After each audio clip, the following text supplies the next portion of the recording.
एक संत प्रवर हुए हमारे राष्ट्र में, उनका नाम था मामा श्री प्रयागदास जी। ये श्री सीता जी को अपना बहन मानते थे। इनकी कोई बहन नहीं थी। बाल्यकाल में इनका एक मित्र एक दिन कहीं जा रहा था। इन्होंने मित्र से पूछा, कहाँ जा रहे हो? बोले, मैं अपनी बहन के पास जा रहा हूँ। बोले, बहन क्या होती है? बोले कि मैं एक ही माता पिता के एक मैं पुत्र हूं, एक मेरी बहन भी है। अच्छा, तो मेरी बहन कौन है? बोले, अपने माता पिता से पूछो। अपने माता पिता के पास जाकर के रोने लगे, मेरी बहन कौन है, मेरी बहन। अब इनकी बहन तो थी नहीं। तो माता जी ने कह दिया, सिया जी तेरी बहन है। तो मामा प्रयागदास जी बोले, सिया जी कहाँ है? बोले, उनकी शादी हो गई। तो कहाँ रहती हैं? बोले, अयोध्या जी में रहती हैं। अच्छा, मेरे जीजा जी कौन है? बोले, जीजा जी तुम्हारे राम जी। इतना अखंड विश्वास कर लिया इस बात पर, अब तो मां के पीछे पड़ गए, मैं बहन के घर जाऊंगा। तो बोले, चला जा अयोध्या। बोले, बहन के घर खाली हाथ नहीं जाते, खीर बना के दो। मैया से खीर बनवा के ले गए और अयोध्या में जाकर के सबसे ये नहीं पूछे सिया जी कहाँ हैं? बोले, मेरी बहन कहाँ है? अब सब लोग बोले, तुम्हारी बहन, हमको क्या पता कहाँ है? कोई नाम पता है? वो नाम पता तो नहीं, बस बहन का नाम, जीजा जी का नाम पता। बोले, क्या नाम है? बोले, बहन है सीता जी, जीजा जी है राम जी। संत जनों के नेत्र सजल हो जाते। वाह, अच्छा तुम्हारी बहन है? बोले, हाँ। मेरी माँ ने कहा उनका ब्याह हो गया, मेरे को याद ही नहीं वो कैसी दिखती हैं, मैं देखने आया हूं उनको।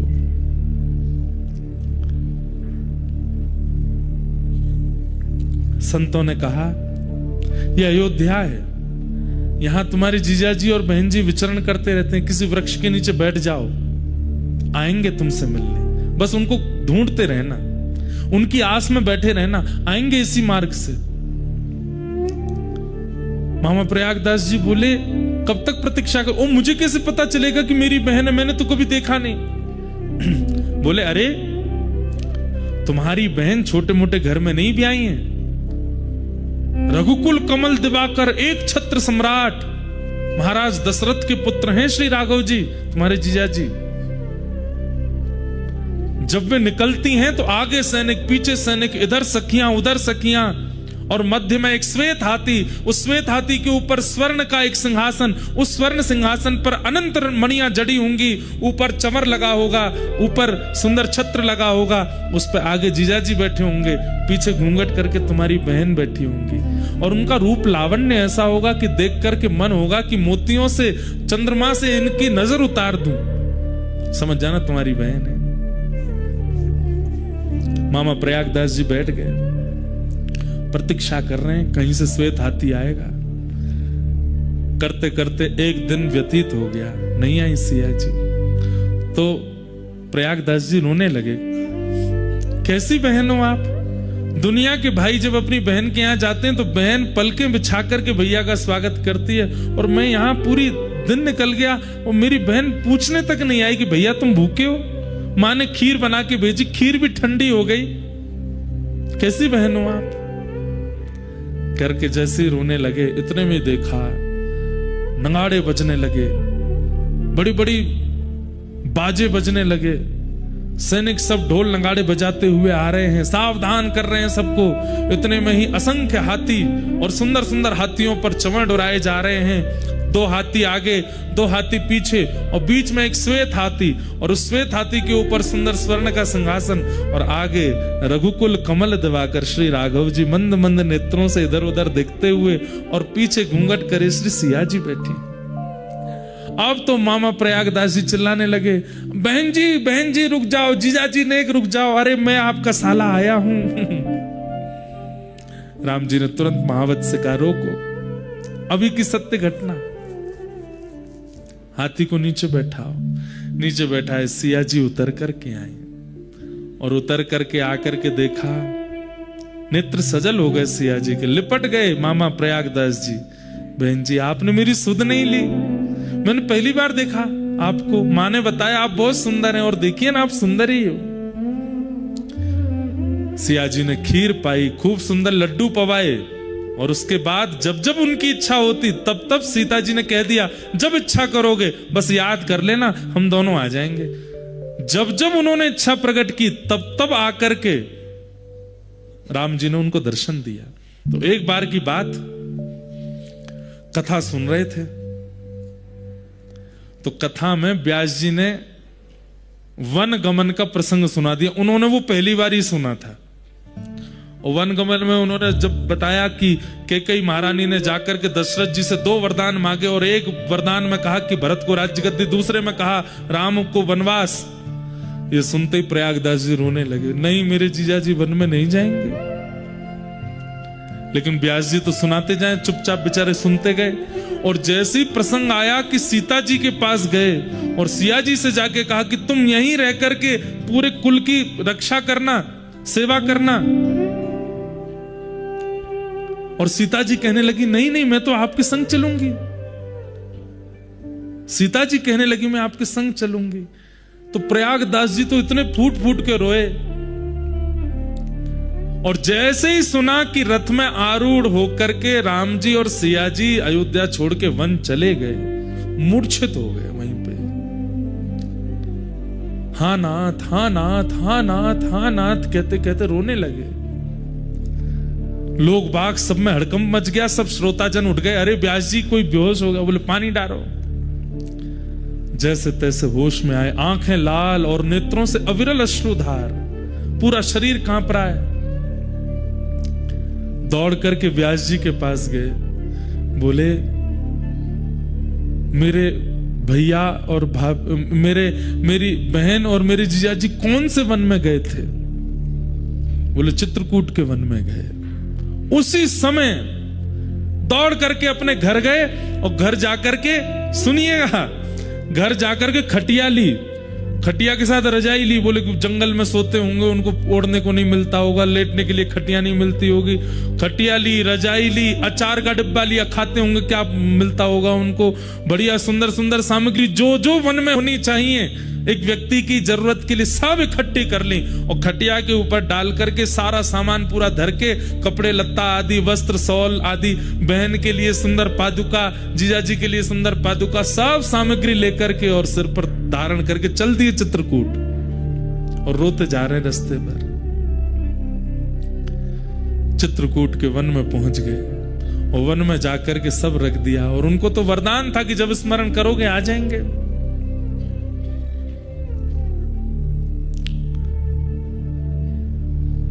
स्मरण किया, कहां है बहन जी, कहां हो?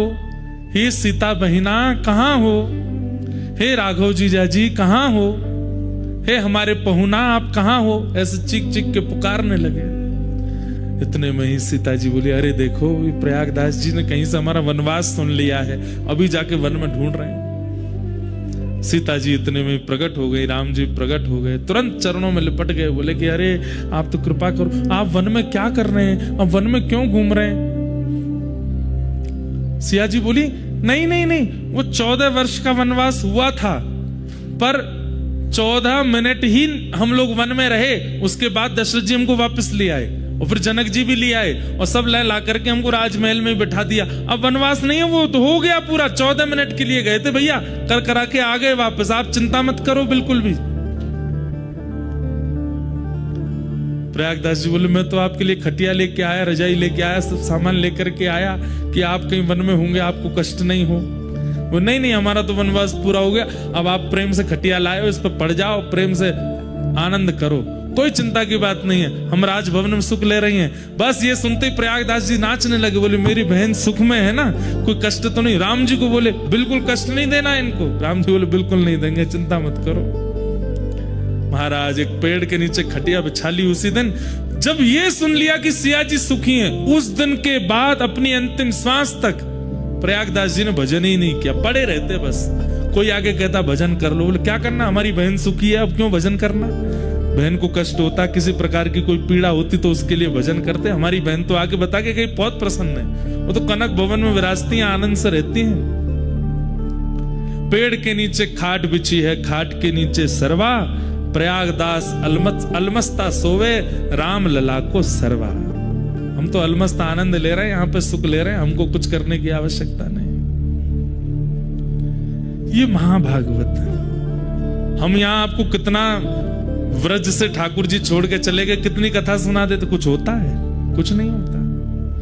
यशोदा मैया व्याकुल हो गई, लाला मत जावे, हमें छोड़ के मत जावे। हम लोग सुन के रो जाएंगे, इससे ज्यादा कुछ नहीं होगा। पर प्रयागदास जी तो व्याकुल हो गए। ये स्थिति किसकी हो सकती है? ये महाभागवत की हो सकती है। और महाभागवत कौन? जो हरि को स्मरण करे, नहीं, जिसका सुमिरन हरि करे, वो महाभागवत। और उनकी स्थिति क्या बताई गई यहां पर? नयस्य स्व पर इति, जो अपने पराये का भेद नहीं रखता। सब ठाकुर जी का है, सब स्थिति ठाकुर जी की है, सब भाव ठाकुर जी के हैं, सब कथा ठाकुर जी की है। ऐसे महाभागवत हैं कौन? श्री उद्धव जी महाराज। वो उद्धव यहां पर विराजमान है। महाभागवतों के लक्षण,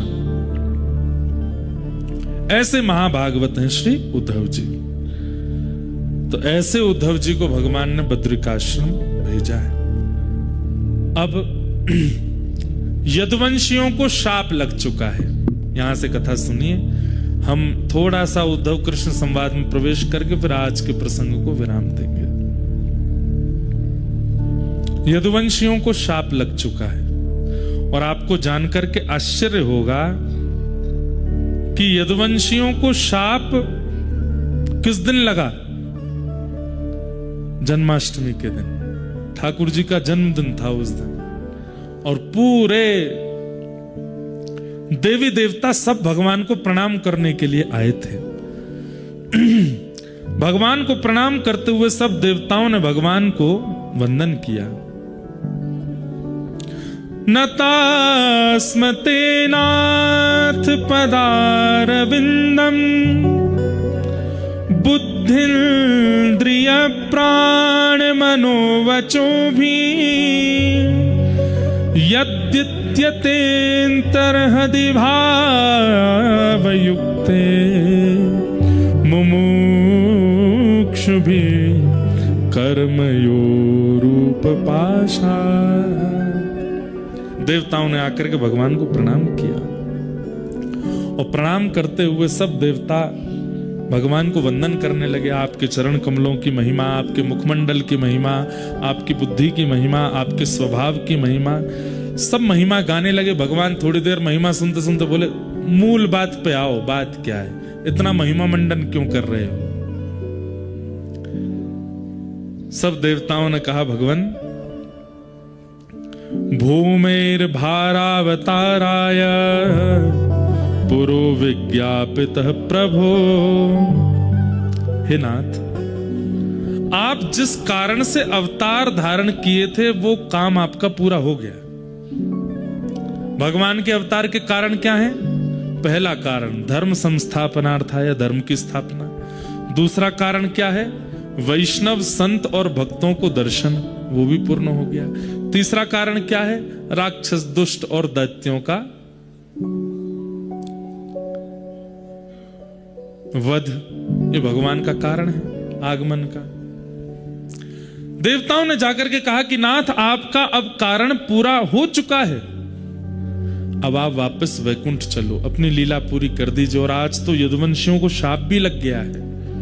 अब नाथ, आपको वापस चलना चाहिए। देवताओं की बात सुनकर के भगवान थोड़े गंभीर हो गए और गंभीर होकर के बोले, मैं अगर चला गया तो मेरे भक्त कहां जाएंगे?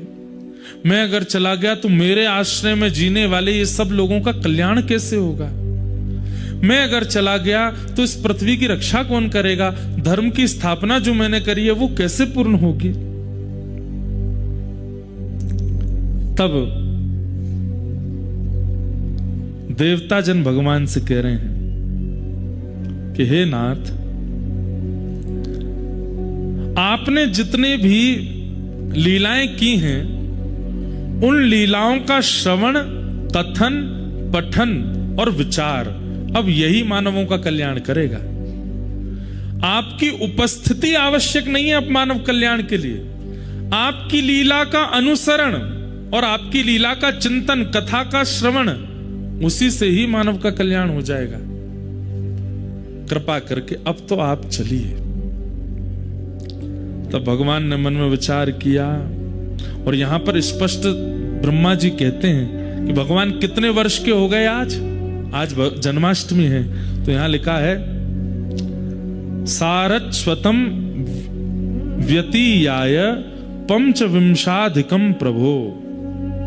बोले कितने वर्ष के हो गए आज ठाकुर जी? बोले 125 वर्ष के हुए।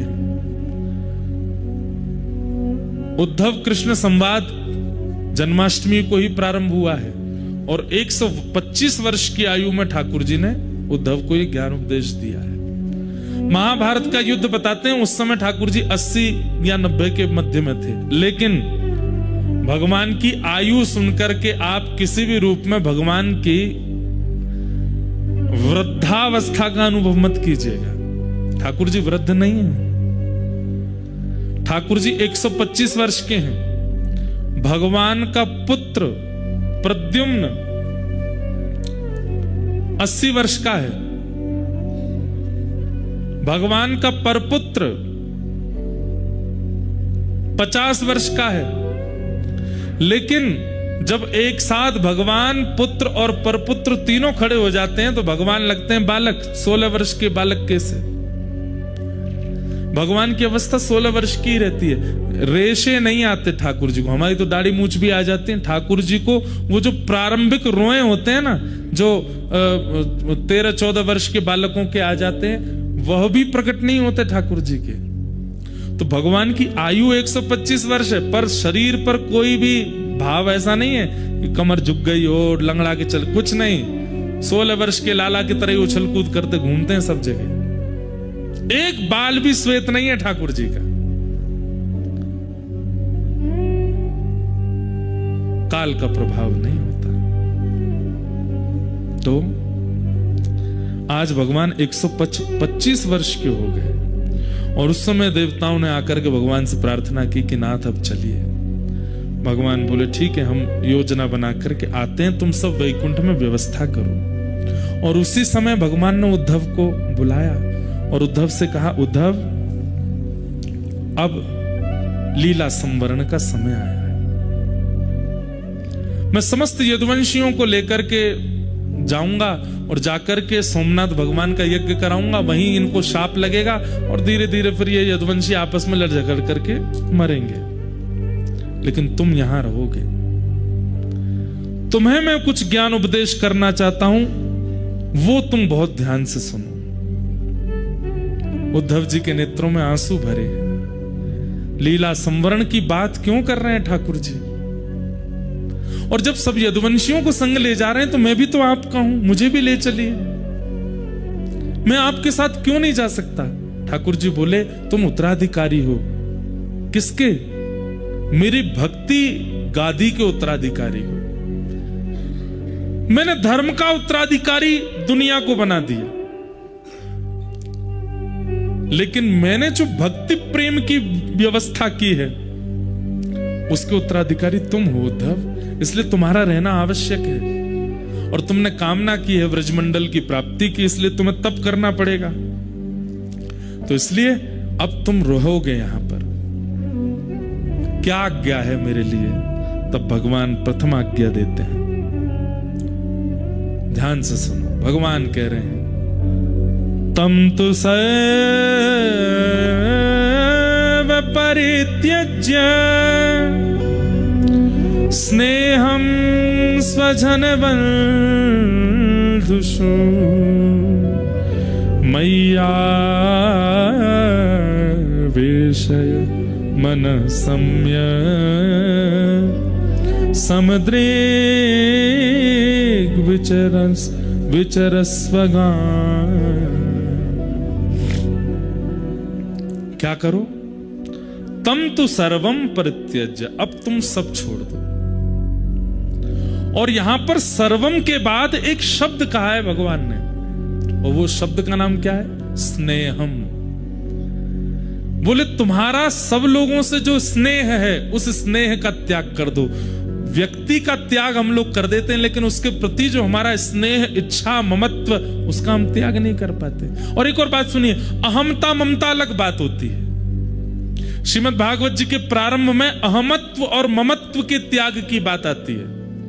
लेकिन आज ठाकुर जी ने भागवत जी के विश्राम में एक शब्द और कहा है, क्या? स्नेहम परित्यज्य। सब लोगों को छोड़ना बड़ी बात नहीं है। अब आप छोड़ छाड़ करके बद्रीनाथ आ गए, पर चिंता लगी भैया घर में क्या हो रहा होगा, वो क्या कर रहे होंगे, वो कैसे कर रहे होंगे, अब क्या हो रहा होगा, कहीं ऐसे खराब तो नहीं कर दिया होगा। फिर फोन लगा, अब तो नेटवर्क आने लगे। हम तो उस काल में बद्रीनाथ आए जब यहाँ पे घूमना पड़ता था, तब कोई आके बोलता था सुनो कहाँ, हेलीपैड के पास जाओ, वहां नेटवर्क है। वहां जाके फोन लगा रहे हैं घर वाले, हाँ ठीक हो, सब ठीक है। 3 दिन से घर वाले रो रहे हैं, क्यों? कोई अते पते ही नहीं है, गया है। 3 दिन बाद फोन लगा तो पता चली कि हाँ ठीक है, जीवित है। ऐसी स्थिति थी बद्रीनाथ की। गीजर नहीं होते थे कमरों में, तप्त कुंड की बाल्टी आती थी 15 रुपए में, और वो बाल्टी जब तक कमरे पे आती तब तक ठंडा ही हो जाता था।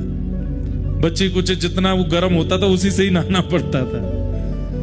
कई बार तो बेचारे कोई स्नान करने के लिए गए, उनको पता चली कि तप्त कुंड का पानी, और सोचा गर्म ही होगा, मग्गा डाल के जैसे ही डाला भीतर से ही चीख निकली महाराज।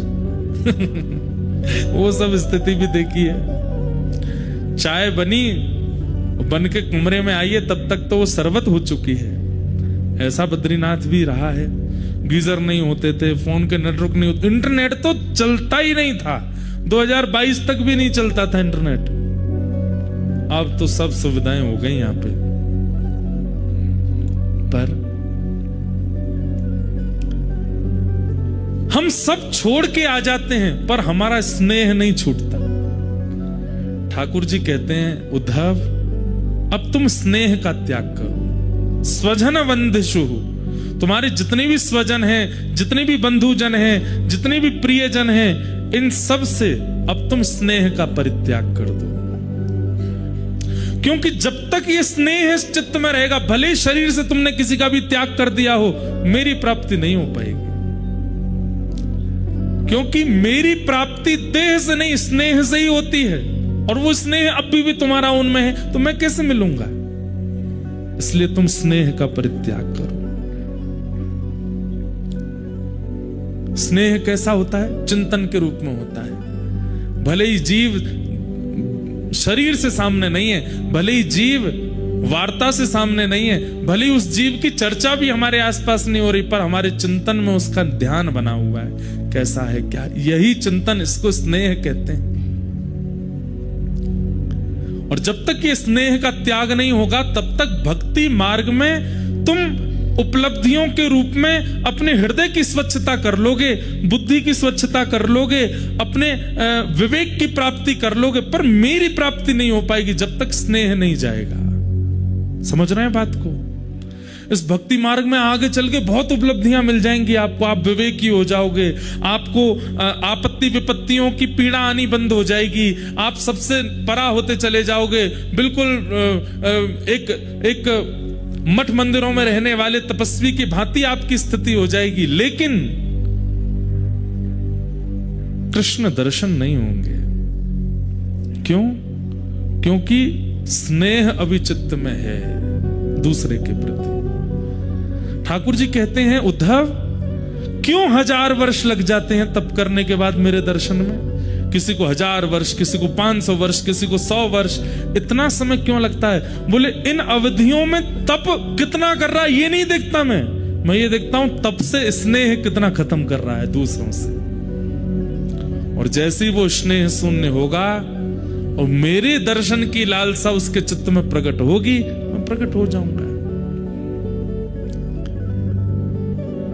उद्धव बोला, योगेश, यहां से अब उद्धव कृष्ण संवाद प्रारंभ हो चुका है। बस प्रथम भाव कह के हम आज की कथा को विराम करेंगे।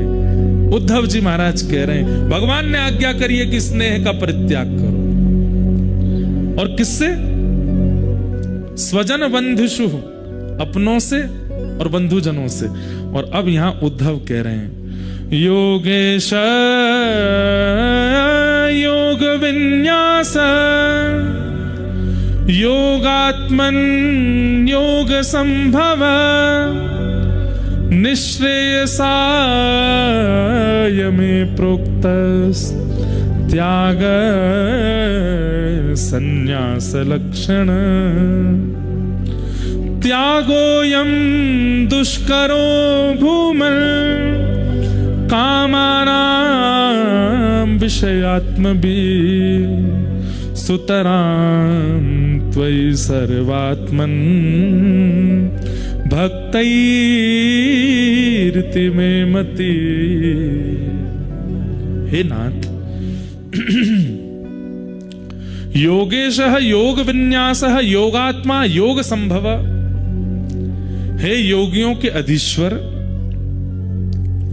मुझे सन्यास के लक्षण बताइए। आपने कह तो दिया कि स्नेह का परित्याग कर दो, पर यह बहुत कठिन है। त्यागोयम दुष्करो भूमन, त्याग करना बहुत कठिन है संसारी जीव के लिए। भूमन कामानाम विषयात्म भी, इतनी विषय हमारे चिंतन में चलते रहते हैं, उनका त्याग कैसे करें? कहीं ना कहीं किसी ना किसी रूप से उसका चिंतन बन ही जाएगा। कैसे त्याग होगा नाथ? कृपा करके एक सन्यास लक्षण मुझे बताइए, मैं कैसे कर सकता हूं? और आपने जो मुझे आज्ञा की है कि स्नेह का परित्याग करो, आपने ये नहीं कहा कि स्वजनों का त्याग कर दो। आप कह रहे हो स्नेह का मतलब स्वजनों के बीच में रहना पड़ेगा। बोले हाँ। बोले शरीर से इन लोगों के बीच में रह के मैं इनसे स्नेह का परित्याग कैसे कर सकता हूं? ये मेरे समझ में नहीं आ रही है नाथ। भगवान बोले ये तो हम कल समझाएंगे 3 बजे से कि कैसे होगा सबके बीच रह के स्नेह का परित्याग। और उसके लिए आपको 3 बजे आना पड़ेगा। आइए आज के कथा को मधुर विश्राम देते हैं। हे भजो मुकुंद माधव मुरारे,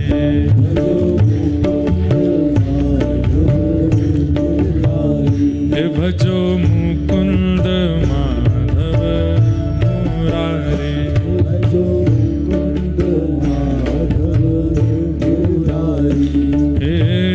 गिरधारी बनवारी,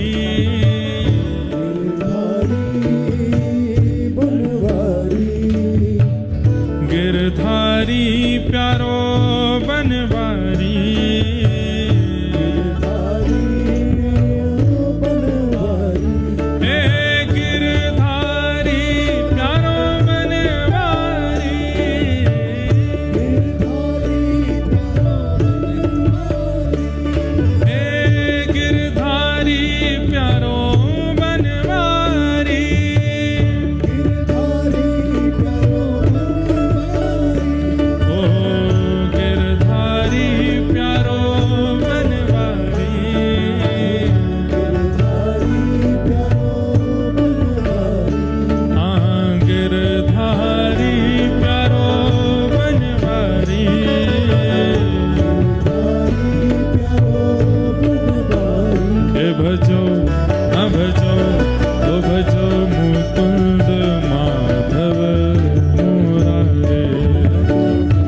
हे प्यारे